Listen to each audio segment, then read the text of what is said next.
everybody, and welcome to the Afghanistan Project Podcast. I'm your host, Beth Bailey, and I'm here today with Leslie Merriman of Our Culture is Giving. And we're doing The Case That Broke My Heart series, which is when volunteers and advocates come on and talk for 5 minutes or less about the cases that hurt them in the gut, that overtook them, that had them losing sleep, giving up money, time, effort to help Afghans. So Leslie, without further ado, the floor is yours. Please share your story or stories.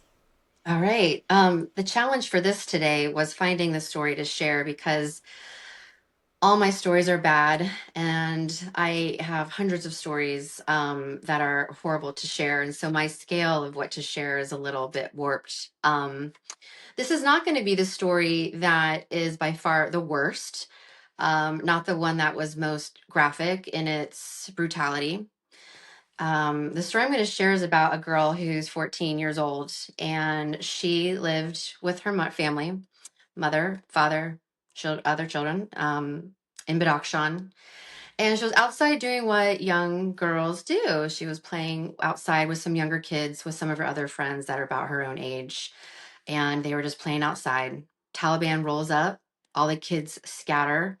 They had bikes. The Taliban had motorbikes, so they grabbed some of the kids that they could before they could run away. And she was one of those children that got pulled onto a scooter and dragged away.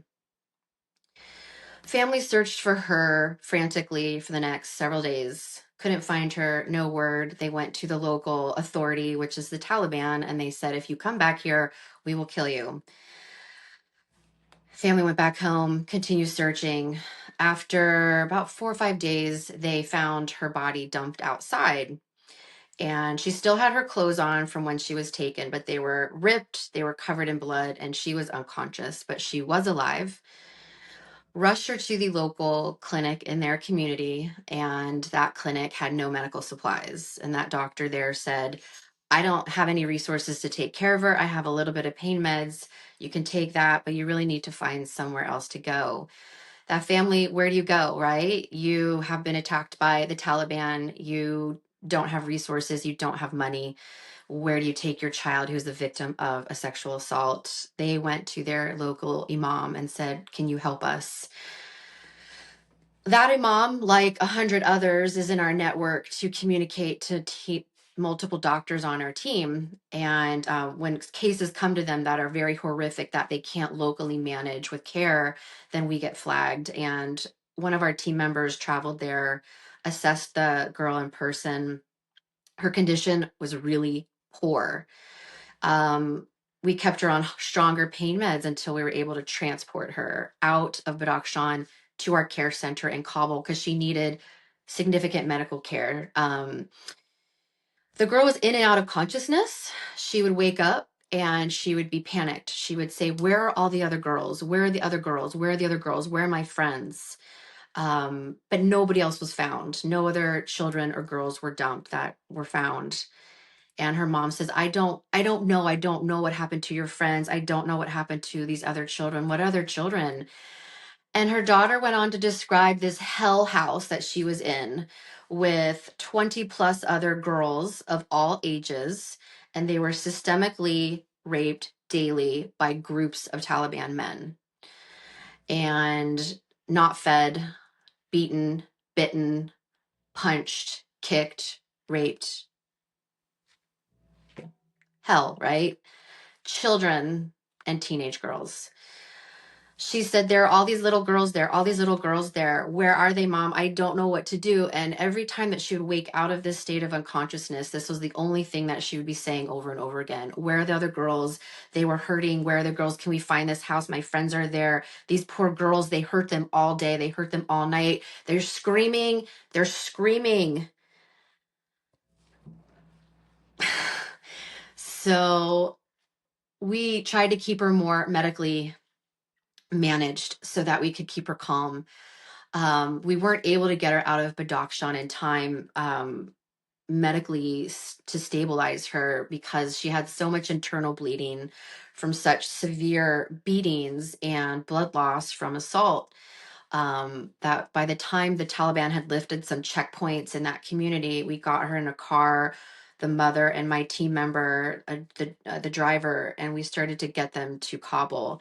And the girl laid in the back seat of the car with her head on her mother's lap, and she was in and out of consciousness, talking about these other girls. They need to save them. They need to help them. And then the mother cries out, and my driver turns and says, "What happened? What happened?" And she said, my daughter has died. And they pull over. Our driver checks. She passed away. He calls our team. He's distraught like mad. He used to work for the US government. You know, he should probably actually be here in the United States at this point.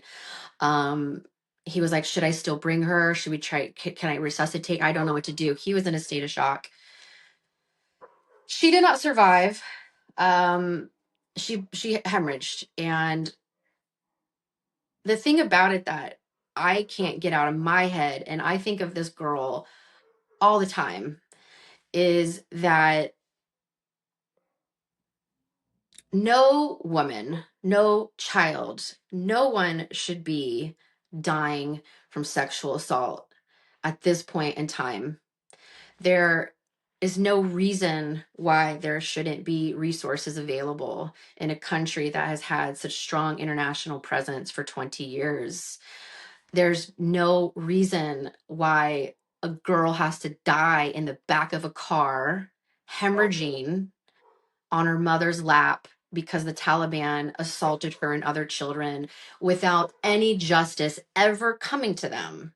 There's no legal system in place to give that mother any sense of closure. It's just death and anger.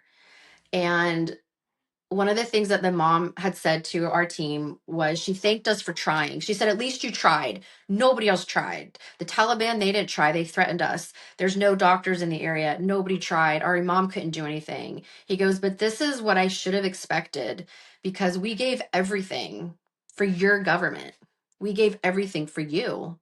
And I wish that every woman in your country could see what my daughter looked like in the back of that car, because that is on you. That never leaves me because it is on us. It's 100% on us.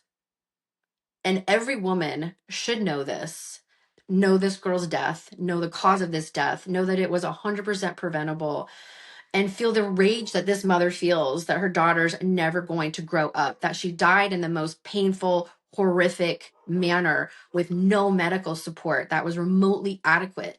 For what? Because she was an ethnic minority in a community that the Taliban knew had heavily worked with the US. Husband did work for the US. It's shameful to no end. And that little girl is one of thousands and thousands. And I think of her all the time in the back of that damn car, bleeding out. And nobody here would ever know. Any wiser would never know that that's a direct relation to what we have not done there and what we continue to not do for our allies, whether they came here or whether they're stuck there and they're still doing the work there to help people. And I think of that girl almost every fucking week because it should never have happened. That's a hard one, Leslie, and I'm grateful to you for sharing it. I hope you've all listened and will share this with someone else who needs to hear it right now. And Tasha Kaur, everyone, and hope to see you all again soon.